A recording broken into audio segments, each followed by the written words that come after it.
इस वक्त एक बड़ी खबर सामने आ रही है हरिद्वार से। ये अहम खबर इस वक्त आपको बता रहे हैं। कुंभ मेले को लेकर ये बड़ी खबर है।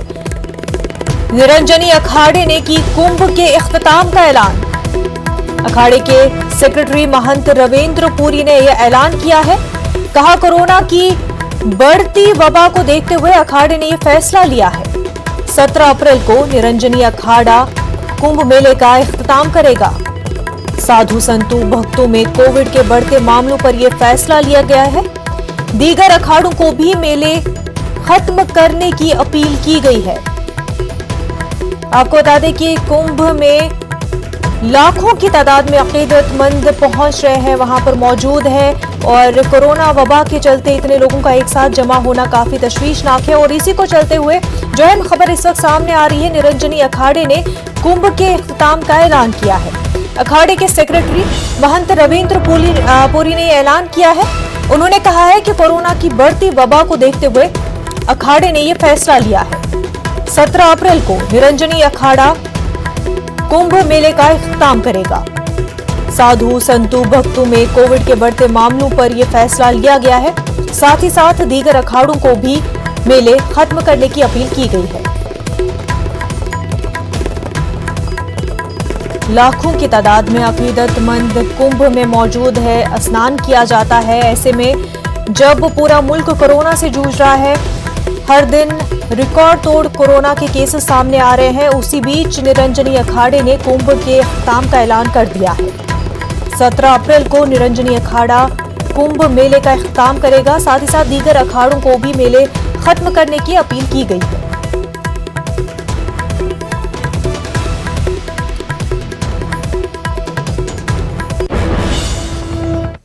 आगे बढ़ते हैं। यूपी में पंचायत चुनाव का आगाज हो गया है। रियासत में पहले मरहले के तहत इलाहाबाद और उसके आसपास के गांव पंचायत के लिए वोट डाले गए। जिले के मुस्लिम अक्सरियती इलाके इरादतगंज और दांदूपुर में बड़ी तादाद में मुस्लिम वोटरों ने अपने हक राय दही का इस्तेमाल किया। खास तौर से मुस्लिम खवातीन में पंचायत चुनाव को लेकर काफी जोश खरोश देखने को मिला।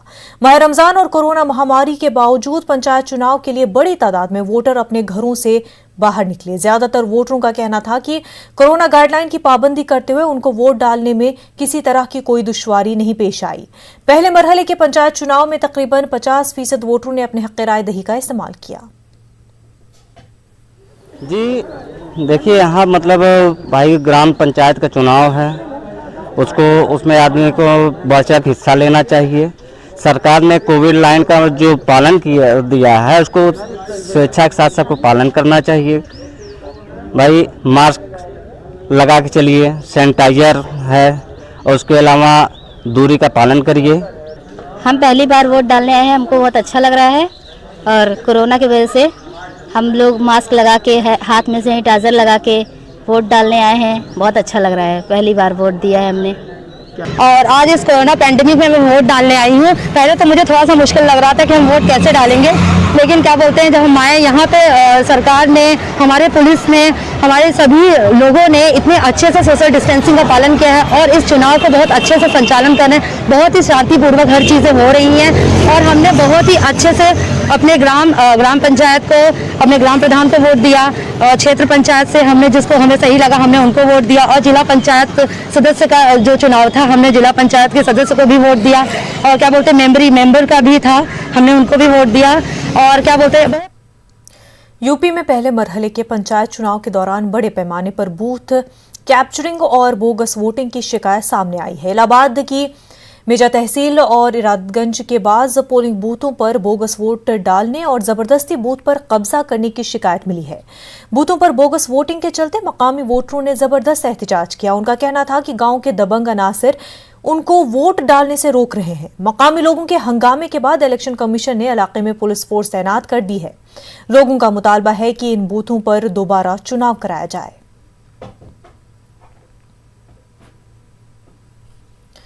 उत्तर प्रदेश में कोरोना के चलते हालात दिन ब दिन खराब होते जा रहे हैं। आज कांग्रेस जनरल सेक्रेटरी और यूपी इंचार्ज प्रियंका गांधी ने पार्टी के लीडरों के साथ हंगामी मीटिंग की।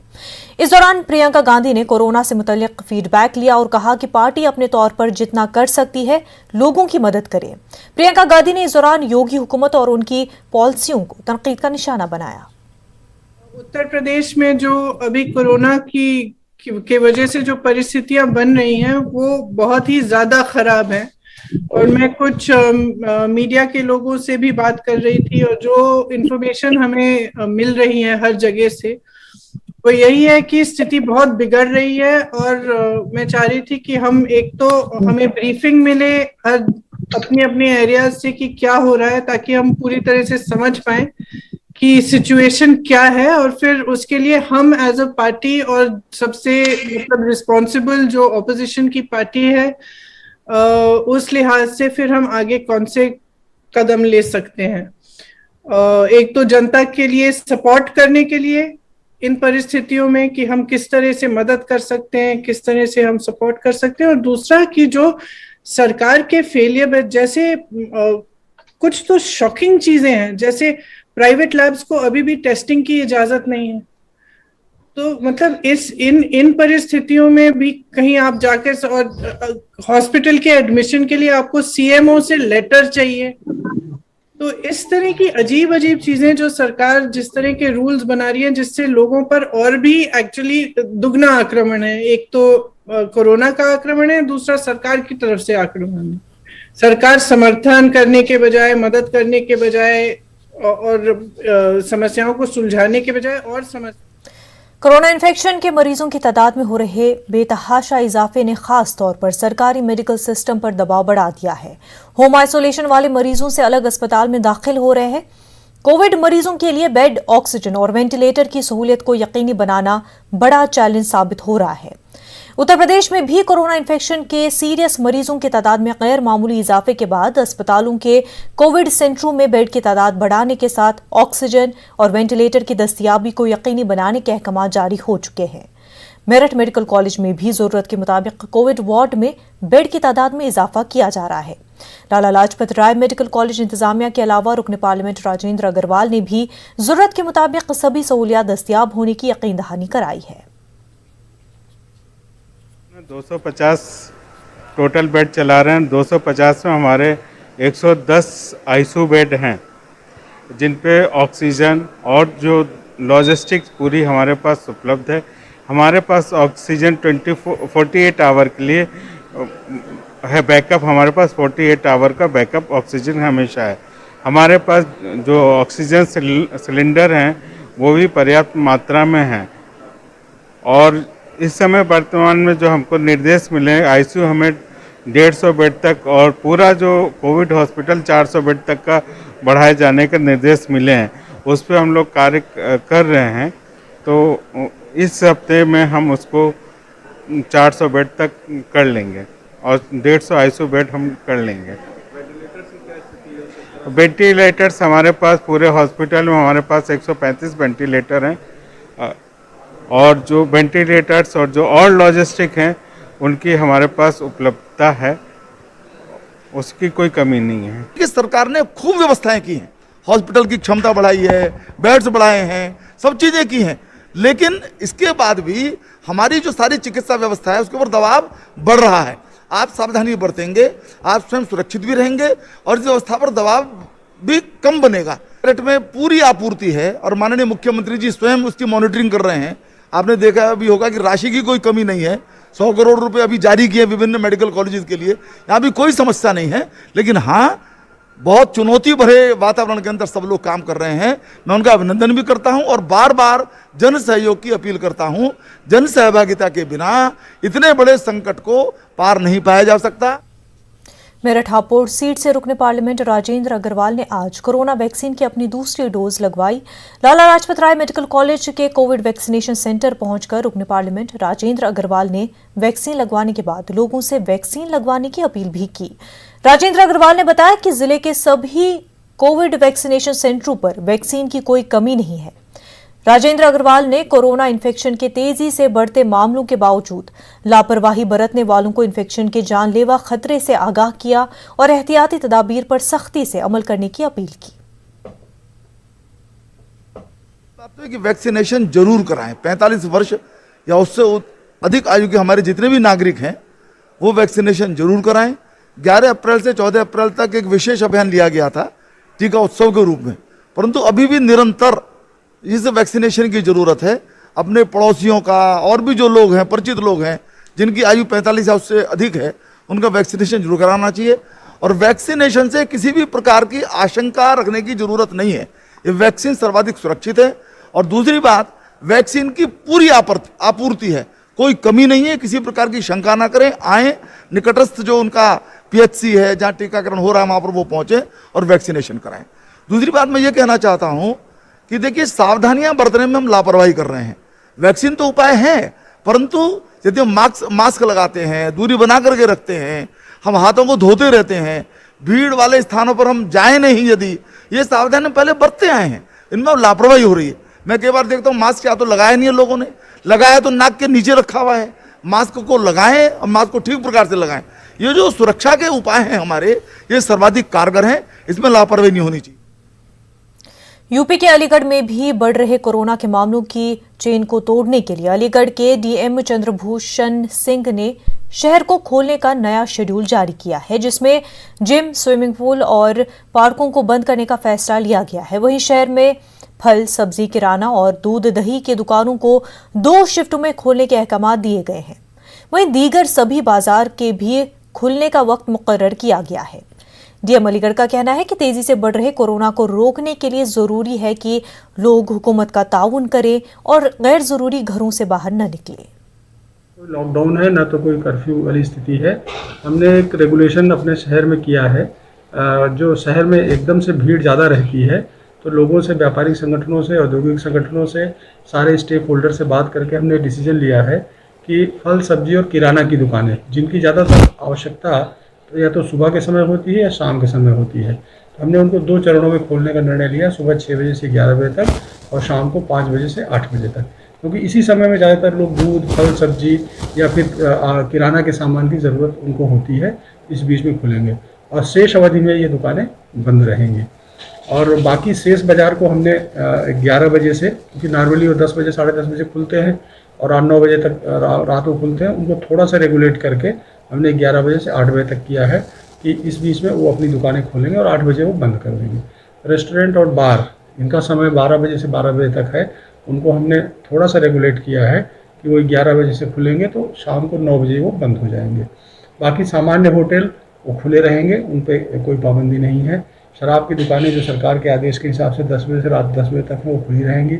जिम, और चूँकि जिम से और इससे स्विमिंग पूल से ज़्यादा संक्रमण हो रहा है, इसलिए हमने निर्णय लिया है कि इनको फिलहाल हम अस्थायी रूप से फिलहाल बंद रखेंगे। यूपी में कोरोना तेजी से फैल रहा है। एक दिन में 20,000 से ज्यादा कोरोना केसेस आने के बाद यूपी हुकूमत अलर्ट हो गई है। वज़ीर-ए-आला योगी आदित्यनाथ ने नए अहकाम जारी किए हैं। 15 मई तक पहली से 12वीं जमात तक स्कूल और कॉलेज बंद रहेंगे। मई में नए तरीकेकार पर गौर किया जाएगा। वहीं यूपी के 10 जिलों में रात के कर्फ्यू के औकात में तब्दीली की गई है। 2000 से ज्यादा एक्टिव केस वाले जिलों में कर्फ्यू के औकात बढ़ा दिए गए हैं। अब रात 8 बजे से सुबह 7 बजे तक कर्फ्यू नाफिज रहेगा।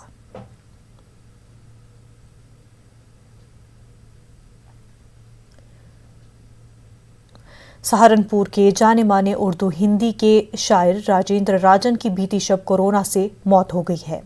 राजेंद्र राजन की उम्र 65 साल थी। मरहूम राजेंद्र राजन के बेटे प्रशांत राजन ने बताया कि उनके वालिद को पिछले कुछ दिनों से सांस लेने में दुश्वारी हो रही थी। उन्हें अस्पताल में दाखिल कराया गया था। राजेंद्र राजन की मौत से अदबी दुनिया में सोग की लहर दौड़ गई है।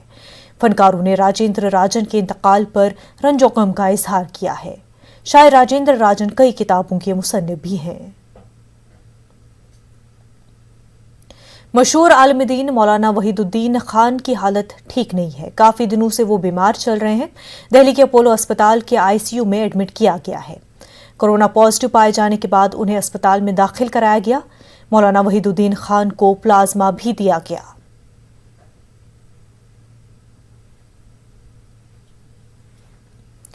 मुल्क में एक तरफ जहां कोरोना से लड़ने के लिए महकमे सेहत मुसलसल कोशिशें कर रहा है, वहीं पंचायत इंतखाबात में कामयाबी हासिल करने के लिए भी सियासी पार्टियों ने कमर कस ली है।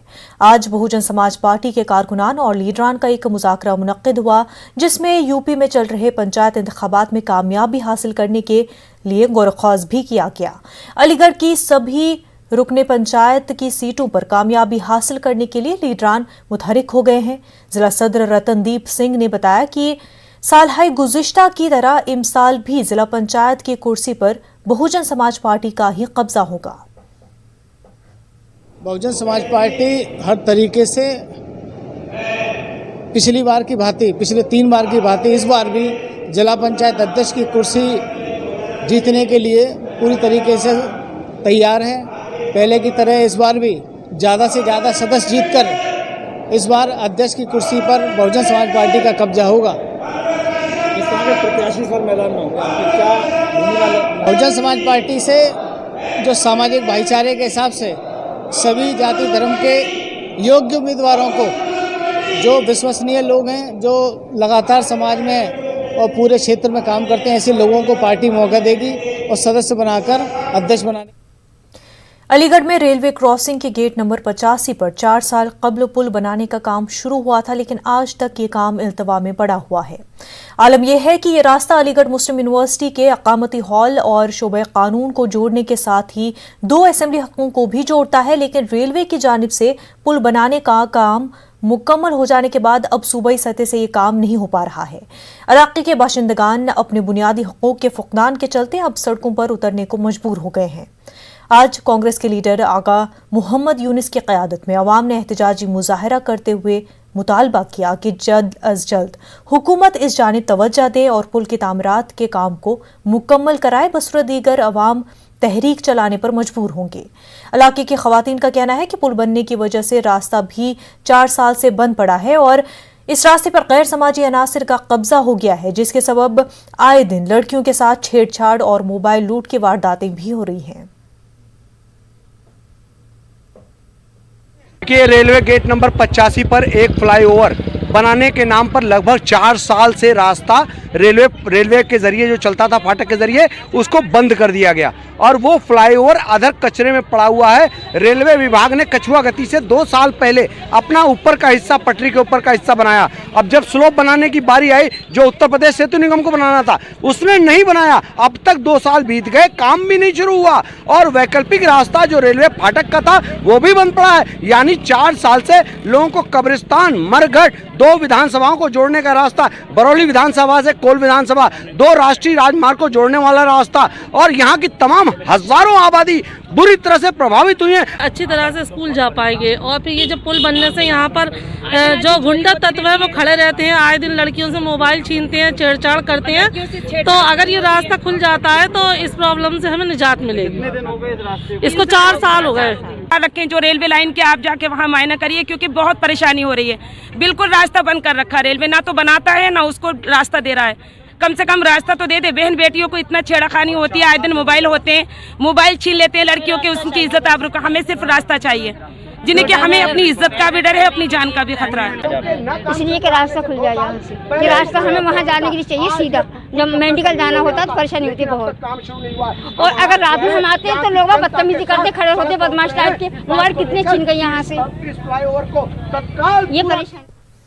वक्त हो गया एक छोटे से ब्रेक का। समस्तीपुर में एक शख्स पर चाकू से हमला करने के इल्जाम में एक लड़की की गांव वालों ने जमकर पिटाई की। गांव वालों ने लड़की को पकड़कर लाठी डंडों से पिटाई की।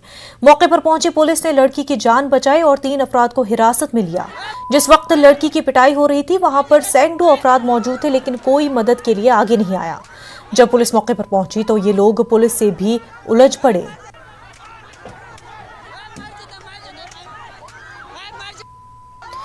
बिहार के वज़ीर-ए-आला नीतीश कुमार ने कोरोना वैक्सीन की दूसरी डोज लगवाई। वज़ीर-ए-आला ने IGIMS में वैक्सीन की दूसरी डोज ली।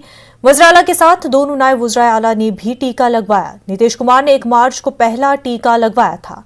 वैक्सीन लेने के बाद नीतीश कुमार ने टीका लेने के बाद एक बार फिर अवाम से अपील की कि ज्यादा से ज्यादा लोग टीका लगवा लें। इस तरह से तेजी से बढ़ रहा है तो एक चीज पर नजर रखते हुए और इसका टेस्ट ज़्यादा से ज़्यादा करवाना वही सबसे बड़ा उपाय है कि जितना हम लोगों ने टेस्ट बढ़ाना शुरू किया है उसी से पता चलेगा और ख़ास करके RT-PCR का टेस्ट होगा तभी सबका जो पता चलता है। उसी क्षेत्र में हम लोग बहुत तेज़ी से आगे बढ़ रहे हैं। अब तो 1 लाख से भी आगे बढ़ना है, बढ़ना शुरू हुआ है, आगे भी कराएंगे नंबर 1। और दूसरा जो टीकाकरण ये टीकाकरण भी मैक्सिमम हम लोग करवाते रहेंगे ताकि लोगों पर इसका असर कम से कम पड़े। तो इसके लिए हम लोग दोनों तरफ काम कर रहे हैं और एक सबसे खास बात ये है कि सब जगह फैल रहा है।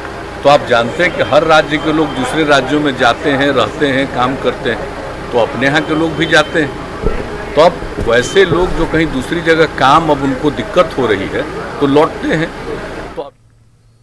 नाज़रीन, बुलेटिन में फिलहाल इतना ही। हमें दीजिए इजाजत। आदाब।